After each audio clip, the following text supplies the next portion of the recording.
السلام علیکم ورحمۃ اللہ وبرکاتہ۔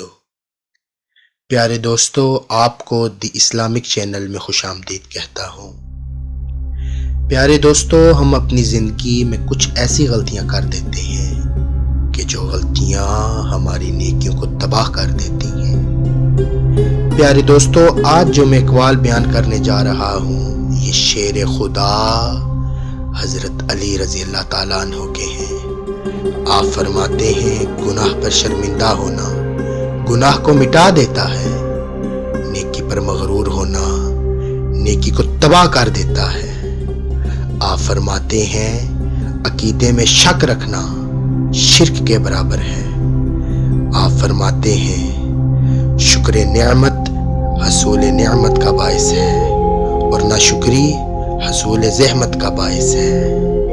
پیارے دوستو، ہمیں ہر وقت اللہ کا شکر ادا کرنا چاہیے اور گناہوں پر شرمندہ ہو کر معافی مانگنی چاہیے۔ پیارے دوستو، اللہ تعالیٰ آپ کو اپنی حفاظت میں رکھے۔ اللہ نگہبان۔